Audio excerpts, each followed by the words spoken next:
फूल है गुलाब का, सुगंध है आप लीजिए, प्यार है गरीब का, इनकार मत कीजिए। I love you. तो हिंदू हम मुसलमान, तो धरती हम आसमान, मिलन नामुमकिन बा। मोहब्बत जात धर्म अमीरी गरीबी से बहुत ऊपर की चीज बा।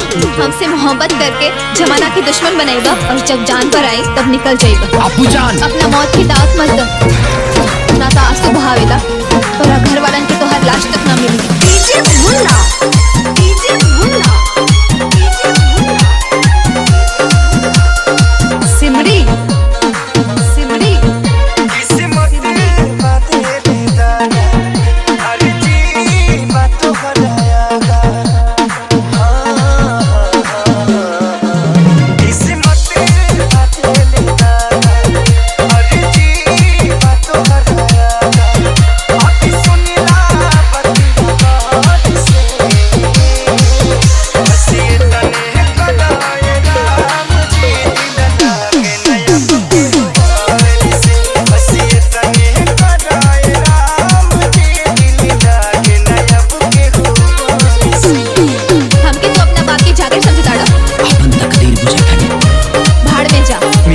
सिखाना होगा, मंजिल निशाना होगा, रुख से पर्दा का हटा देंगे, फिर लुकर ठिकाना होगा। जल्दी से भाग जा, ना तो टुकड़ा टुकड़ा कट जाएगा और हर एक टुकड़ा तुम्हारे नाम है। तो मरेला तैयार हो जा। अब मौत के महबूबा बना ले बहुत आग बा। तुम्हारे लगा अब एक के गले लगा के बुझा दे, चाहे कब्र में ले जाके सुता दे, चाहे कब्र में ले जाके सुता दे, चाहे कब्र में ले जाके सुता दे।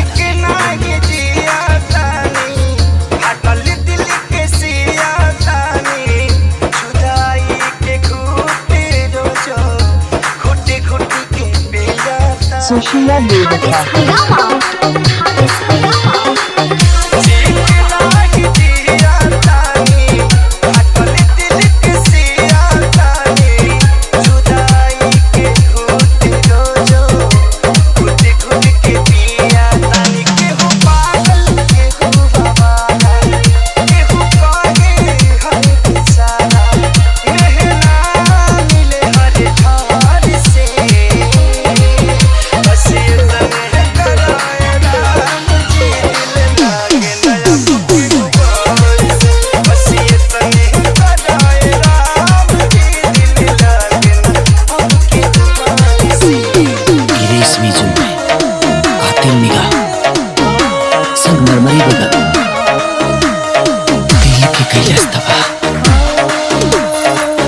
इरादा देखने के अलावा इस बेचारे ईमान खाकोगे, नस नस में उतर जाए तमन्ना हाय अल्लाह छोड़ हमके, छोड़ी खाती थोड़ी पकड़ लगी तब कहेगा, तब कहेगा, तब कहेगा, तब कहेगा।